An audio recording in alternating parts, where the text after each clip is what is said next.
Me mandaron estos videos de lo que está pasando en Tortuguero en estos momentos. Y básicamente ahí ustedes pueden ver las imágenes de esto que me mandaron ayer, que son estas casas que fueron incendiadas. Una señora me mandó toda la documentación del proceso penal que se le siguió a ella por usurpación de un bien de dominio público. Y finalmente hay efectivamente una sentencia donde le condenan a ella por una invasión que se alegó era de una propiedad pública. Ese es un caso y que lo llevó a que en noviembre del año pasado se demoliera esa casa. Sin embargo, hoy me han hecho llegar también planos de propiedades en esa zona que básicamente señalan de que hay personas que tienen una posesión en esa zona de más de 40, 50 años y que han comprado derechos posesorios, o sea que sumados tienen casi 50 años de derechos posesorios. Y cuando se empezaron a crear esas zonas protectoras en esa zona de Tortuguero, le cayeron encima a posesiones de décadas, de generaciones. Entonces, ahí en la zona de Tortuguero, y toda esa zona, en fin, toda esa zona de Moín hacia el norte, o sea, a través de los canales del Tortuguero, pasando por Parismina, Tortuguero, hasta Barra de Colorado y pegando allá con Calero, ya con Nicaragua. Toda esa zona es una zona de mucha inseguridad jurídica. Vean ustedes la cantidad de reglas que se aplican en esa zona. Por un lado, una ley de principios de los 70s, que es la ley de la zona marítima terrestre. La ley de la zona marítima terrestre establece que en la parte del mar hay 50 metros que son públicos y luego 150 metros, una franja de 150 metros a lo largo de los dos litorales nuestros, tanto Pacífico como Caribe, que son la zona restringida, la zona marítima terrestre, que son terrenos inalienables administrados por las municipalidades y que la única manera en que alguien pueda tener, digamos, cierta seguridad jurídica en esa franja es si se logra contar con un plan regulador y que el plan regulador permita luego dar concesiones a las personas que son poseedoras o que apliquen para tener una concesión en esa zona. Vean ustedes, esa es una parte. En esa parte de los canales del Tortuguero también tenemos una situación y es que hay canales.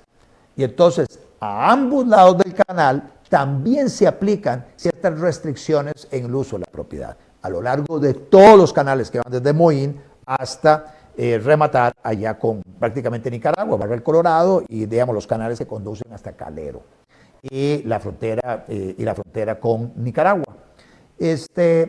Luego no solo eso, se han creado zonas protectoras y las zonas protectoras fueron creadas a principios de los 80, empezaron a crearse en todo lado en el país, desde el Ministerio de Ambiente, sin hacer estudios de derechos de propiedad en esas zonas protectoras. Entonces, básicamente fueron decisiones tomadas en un escritorio, donde dicen, bueno, esta es la zona protectora tal, la zona protectora de Tibibes, y la zona protectora de tal, la zona protectora de Tortuguero, y la zona protectora de Maquenque, etc. Diferentes zonas protectoras creadas por decreto sin hacer un estudio de derechos de propiedad dentro o la justificación para crear esas zonas protectoras. ¿Ok? Esa es otra complicación. Luego tenemos parques nacionales. El Parque Nacional sí requiere de una ley para ser aprobado. El Parque Nacional cayendo también encima de toda esa zona. En la zona de Tortuguero se crea el Parque Nacional de Tortuguero. Luego, también, para terminar de completar las cosas y complicar las cosas en esa porción del país, hace muchos años se les ocurrió que para facilitarle el proceso de titulación de propiedades a personas que por generaciones han vivido en esa zona, estamos hablando lugareños que se establecieron allá hace 60, abrieron bosque, se establecieron, pusieron una agricultura, tienen una actividad también que depende del mar, están muy cerca de los ríos y cosas de esas. Bueno, estas personas que empezaron a ejercer derechos de posesión desde hace muchísimos años, antes de que se crearan todos estos parques nacionales y zonas protectoras y cuanta vaina. Entonces, para facilitarles el proceso de inscripción de sus propiedades, se creó una ficción jurídica. Y la ficción jurídica fue crear un folio real, un número registral, una finca, y traspasársela a Habdeba. Y entonces, básicamente, se le traspasa a Habdeba miles de hectáreas que van desde Moín hasta básicamente allá la zona de Barra del Colorado, y luego hace como una L, es como una L. Y con idea de que Habdeba posteriormente recibiera los planos catastrados de las personas que tenían posesiones allá con unas declaraciones juradas, y básicamente que estas personas con eso de la declaración jurada, que han estado ahí durante tanto tiempo y que efectivamente esas son las colindancias y todo lo demás, entonces se les daba, se hacía la segregación en cabeza de su dueño, esa finca de Habdeba, y se inscribía a nombre de estos poseedores. Bueno, esa fue la filosofía de la creación de la finca Habdeba. Habdeba se hizo gato bravo. Luego vino MINAE y Procuraduría y dice, no, mire, todo lo que son propiedades de entes públicos se convierte en patrimonio natural del Estado, y ahí terminaron de complicar las cosas porque no hay una definición muy clara de lo que es patrimonio natural del Estado, y hoy todo terreno que pertenece a una municipalidad, que pertenece a Habdeba, que pertenece a cualquier ente público es considerado patrimonio natural del Estado, y ahí entonces ya los poseedores que estaban allá quedaron en absoluta indefensión. Inclusive hay legislación en Costa Rica que para crear un parque nacional o para afectar los derechos de propiedad de personas que tienen un título registral o inclusive de poseedores, el Estado tiene que reconocer esos derechos de propiedad y tiene que indemnizarlos. Inclusive el artículo 45 de la Constitución se habla del derecho de la propiedad, que es inviolable, y que, bueno, las personas pueden eventualmente ser expropiadas de su propiedad, pero debe darse de previo una indemnización. Esto nunca se dio en esa zona, nunca se dio. Entonces, tenemos una situación absolutamente dramática donde, bueno, inclusive, ya para terminar de complicar las cosas, la Fundación Neotrópica en la zona de Tortuguero, la zona de San Francisco, estuvo comprando posesiones, compró posesiones. Se hicieron planos catastrados y luego la fundación básicamente se lo donaba a el MINAE o al Estado, a alguna organización, digamos, ambientalista del Estado. Pero siempre además se señaló que los 200 metros que están básicamente colindando con los canales, que eso era resorte municipal y que básicamente las municipalidades son las que tenían que hacer los planes reguladores correspondientes para dar las concesiones correspondientes, etc. Y mientras tanto, lo que habían son posesiones en precario. Pero así como hay posesiones en precario en un montón de lugares del país. O sea, toda la zona costera de Costa Rica que no tenga plan regulador y que, teniendo plan regulador, no ha sido concesionada, toda esa zona, las personas que están en la zona restringida, de la zona marítima terrestre, básicamente son poseedores en precario. Y entonces, cuando uno ve las barbas del vecino cortar, uno tiene que ponerlas de uno a remojar. Cuando ve los actos de desalojo y de quemar propiedades, de derribar propiedades que estamos viendo hoy en Tortuguero, a pesar de que existe una ley, a pesar de que existen, es más, durante varios años, a lo largo de las últimas administraciones se ha aprobado una ley de moratoria de los desalojos de las personas que están en lo que se llaman zonas especiales. Y zonas especiales son como estas que acabo de mencionar ahí en Tortuguero. no solo Tortuguero, sino todas las barras ahí.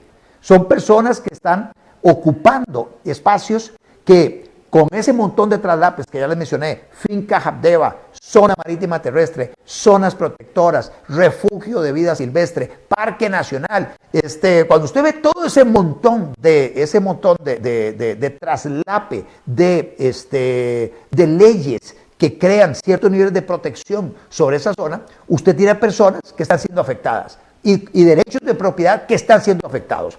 En estos momentos, inclusive yo me aventuro a decir que todas las personas que habitan el pueblo los pueblos allá, el pueblo de Parismina, el pueblo de Tortuguero, son posesiones en precario, porque por un lado está el mar y por otro lado está el canal. Esas personas están en el medio de eso, en una situación de absoluta indefensión, sin tener derechos de propiedad a nada, un derecho de propiedad que le permite eventualmente vender eso a un buen precio, que pueda segregar, que pueda hipotecar, que pueda hacer eso. O sea, no hay concesiones en esas zonas, es un desastre absoluto. Y lo mismo puedo decir de la zona de Barra Colorado. Barra Colorado es una zona que en los 90 estuvo en un destino de pesca deportiva extraordinario, habían inversiones importantes allá y hoy en estos momentos es un pueblo fantasma. Hay infraestructura, hay un aeropuerto con todas las de ley en Barra de Colorado Sur, pero la infraestructura turística prácticamente inexistente. Los canales son básicamente lugares de circulación de droga, son lugares abandonados. Prácticamente nadie aquí en el área metropolitana ha ido a esta zona de las barras, no tiene la menor idea de cómo se vive allá y cuáles son las condiciones en que las personas están por allá. Y entonces les decía que hace varias administraciones se vienen aprobando leyes. Yo inclusive siendo diputado impulsé una de ellas, una ley para básicamente decir, no más, sigamos pateando la bola, cómo vamos a desalojar a las personas de las barras, cómo vamos a desalojar a estas personas que están en la zona marítima terrestre, cómo se va a desalojar a las personas que están en los 2 kilómetros de la zona fronteriza, de Nicaragua para adentro, de la zona fronteriza con Nicaragua. Inclusive hay pueblos enteros, México de Upala está metido en esos 2 kilómetros, hay EVAIS, hay escuelas metidos dentro de los 2 kilómetros y supuestamente es un bien de manial y no puede haber ningún tipo de construcción allá. Y lo mismo del otro lado con Panamá, hay 2 kilómetros donde en teoría no puede haber absolutamente nada y se empieza a manejar la ficción jurídica de que eso le pertenece entonces al INDER y el INDER está entonces dando derechos de arrendamiento en la zona de Paso Canoas, por ejemplo. Entonces ya no es un derecho de propiedad, es un derecho de arrendamiento. La gente en la propiedad que ha tenido toda la vida, para efectos de que no se la derriben y no se la quiten y todo, firma un contrato ahí con el INDER.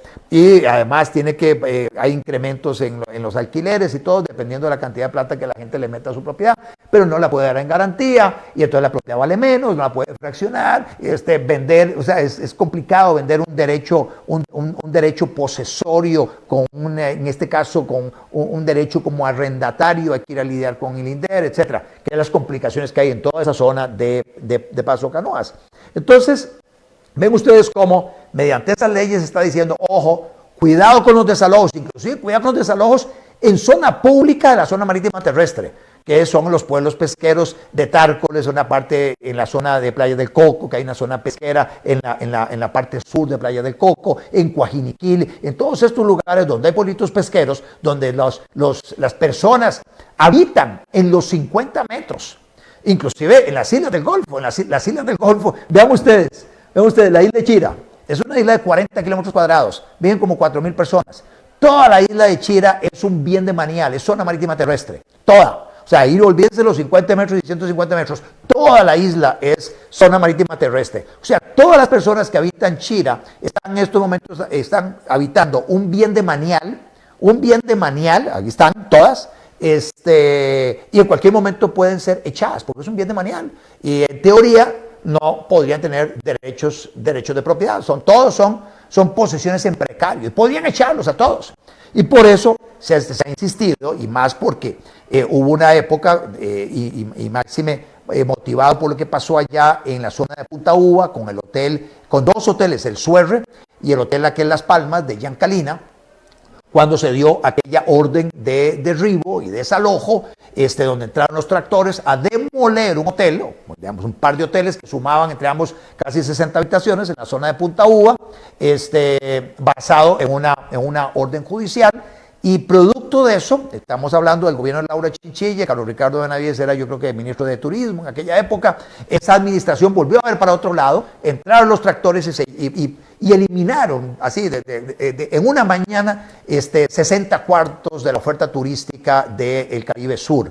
Y entonces, producto de eso, empezó el temor de que otras personas dentro del refugio de vida silvestre de Gandoca Manzanillo les iban a hacer lo mismo. Bueno, y entonces empezaron a moverse en la Asamblea Legislativa proyectos de ley para decretar una moratoria de estos desalojos mientras se busca una solución.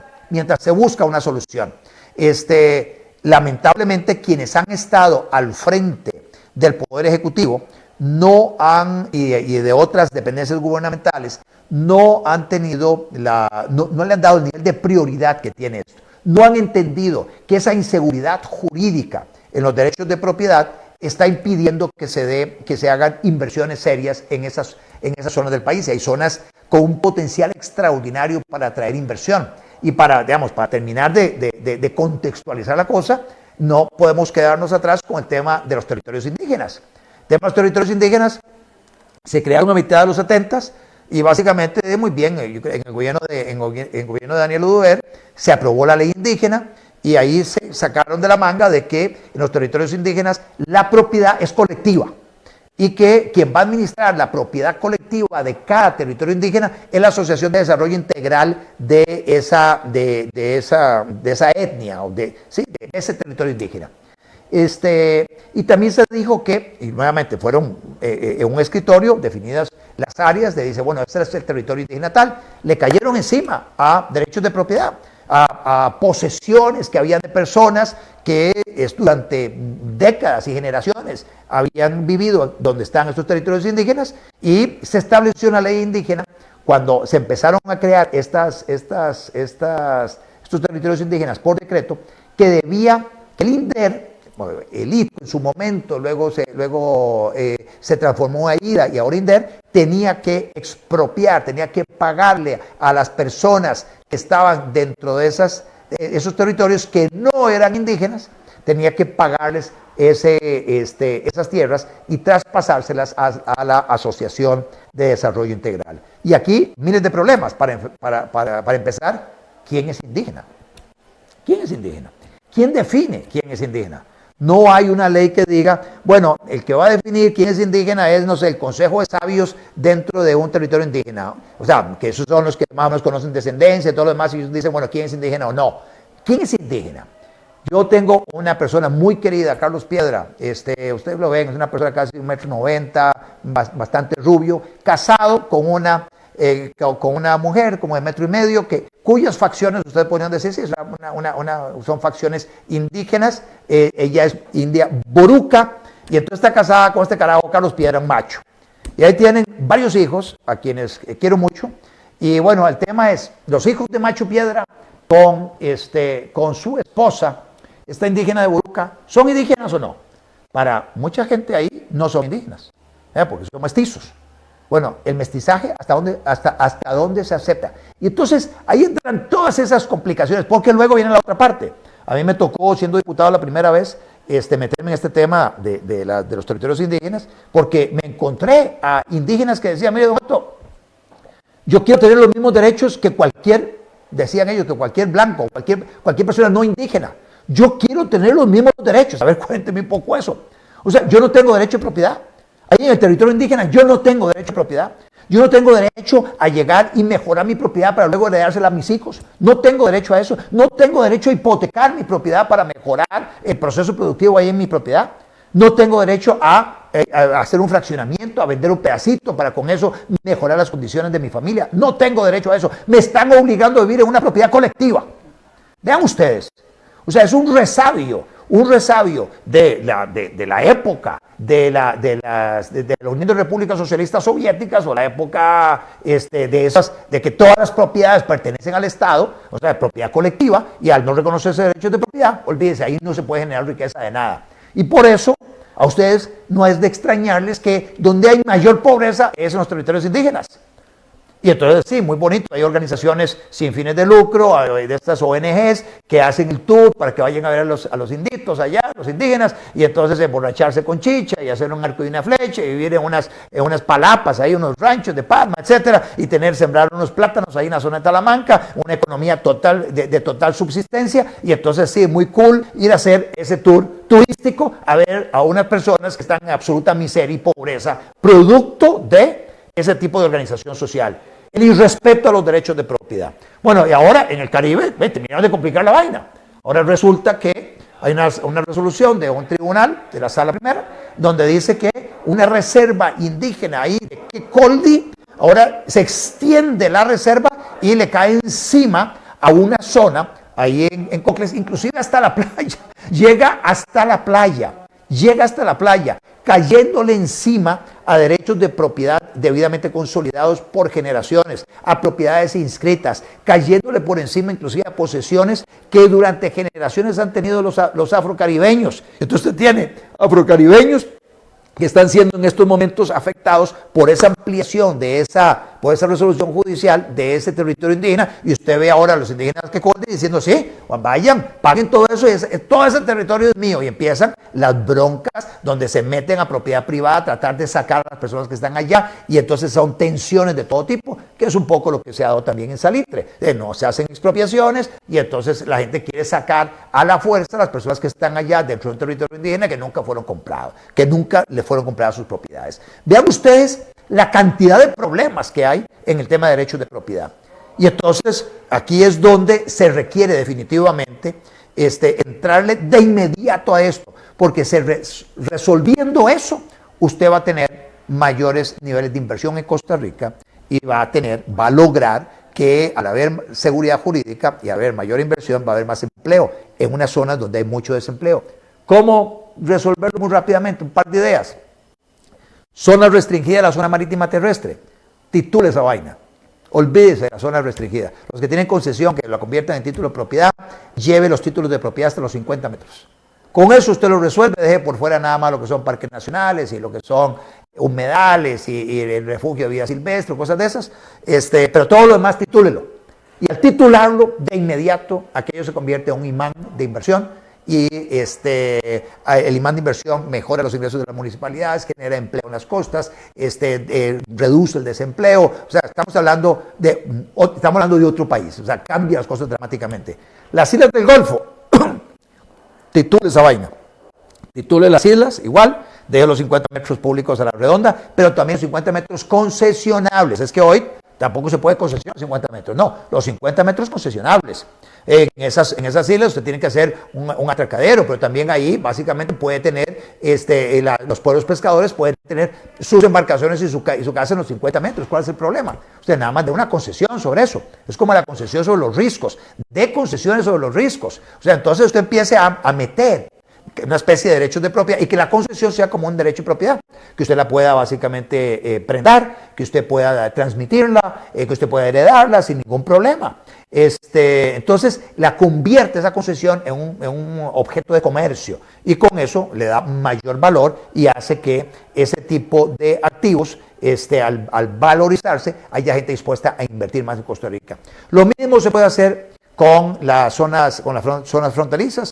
Una manera de resolverlo ya, pues, o se reconocen los derechos de propiedad y ahí nos topamos con Sala Constitucional, con Procuraduría y todo que se oponen. La otra es buscar un esquema de concesiones donde la concesión que se otorgue es una concesión que tiene todos los atributos de propiedad privada y usted tiene hasta un registro especial de la propiedad privada ya. Y lo mismo podría hacerse con los territorios indígenas y usted entonces básicamente, son autónomos, entonces llevemos la autonomía hasta el fondo. Y entonces, inclusive algunos territorios indígenas podrían llegar y decir, bueno, vamos aquí a crear una especie de registro de propiedad, de propiedad a través de concesiones dentro del territorio indígena, y además vamos a permitir la inversión, o sea, que venga gente a invertir acá, y como es territorio indígena, entonces no vamos a cobrar impuestos sobre la renta, aquí va a haber unas reglas laborales diferentes, aquí va a haber, no va a haber todo ese montón de regulaciones y trabas y estudios de impacto ambiental y un montón de cosas, o sea, a ver, ¿hasta dónde puede llevar ellos la autonomía? La Sala Constitucional dice que son autónomos, entonces profundicemos esa autonomía para darle derechos de propiedad y una especie de derechos de propiedad a esos territorios, pero que las personas entonces puedan, eventualmente, el indígena pueda vender también su concesión, que es básicamente equivalente a su propiedad en un territorio indígena. Esos temas no se resuelven volviendo a ver para otro lado. No se resuelven barriéndolos y metiéndolos debajo de la alfombra. Estos temas se resuelven de una vez, acometiendo acciones para atenderlos. Vean ustedes que en estos momentos se está discutiendo en la Asamblea Legislativa extender por 3 años más la moratoria que hay en los desalojos. Una moratoria que en la zona de Tortuguero no ha servido para un carajo, porque con esa moratoria, aún con esa moratoria, están básicamente las autoridades allá, MINAE y la Fuerza Pública, haciendo estragos. Están de verdad, o sea, ya una persona me dijo, mire, la propiedad, yo tengo ahí 70 hectáreas, tenía muchas pipas de 20 años y todas llegaron con motosierra y me quitaron, me tumbaron todos los árboles de pipa. Y dejan algunas casas, otras las queman. Hay básicamente una especie de favoritismo a la hora del tratamiento de las cosas allá, pero además, nuevamente, saltándose con garrocha legislación que existe que dice, mire, usted tiene que abstenerse de hacer esos desalojos. Y ahí es donde yo la culpa se la echo al presidente de la República. El presidente de la República le puede decir al ministro de Ambiente, decir, mira, no sabe, aquí está esta ley que dice que hay que detener desalojos, deténgame los desalojos. Que mire que la Sala Constitucional dijo que una de esas leyes era inconstitucional. Sí, dijo que era inconstitucional una que ya perdió su vigencia. Así que esta que está vigente, la que se va a aprobar ahora, siguen con todo el efecto legal. Hay una protección que tiene el funcionario público de que puede perfectamente volver a ver para otro lado, no ejecutar ningún desalojo hasta que se resuelva todo este tema. Y entonces hay que básicamente empezar a ver cuáles de las zonas protectoras son inconstitucionales. Muchas de las zonas protectoras que se crearon sin estudios, a mi juicio, deberían eliminarse. Todas las que se hicieron sin estudios deberían eliminarse, porque básicamente tienen un vicio en su formación. ¿Quiere hacer una zona protectora? Hágalo de acuerdo a lo que establece la ley. Hay una ley que establece cuáles son los requisitos que tiene que cumplir el Estado para hacer una zona protectora. Y uno de los requisitos es hacer un estudio de cómo anda el régimen de propiedad en la zona que pretende crearse como zona protectora. Y luego también, dependiendo del nivel de afectación a los derechos de propiedad, usted tiene que indemnizar. Aquí hay un principio constitucional que no se lo pueden brincar con garrocha. Y el principio constitucional del artículo 45 es de que la propiedad privada es inviolable. Y acá, para las autoridades del MINAE, a ellos no les importa eso. Y entonces, hay mucho que hacer en esta área. Es un tema crítico, es un tema, y por eso lo quise traer hoy para compartir con ustedes estas reflexiones, esta preocupación, pero también al mismo tiempo compartirles a ustedes algunas de las propuestas de solución que nos permitiría empezar a generar en diferentes zonas del país y zonas deprimidas, zonas donde hay mucho desempleo, donde no hay inversión. O sea, si se logran resolver ese tema de seguridad jurídica, los flujos de inversión hacia esas zonas serían impresionantes. Y con eso, el mejoramiento de la condición de vida de todas las personas que habitan en lo que son esas zonas especiales.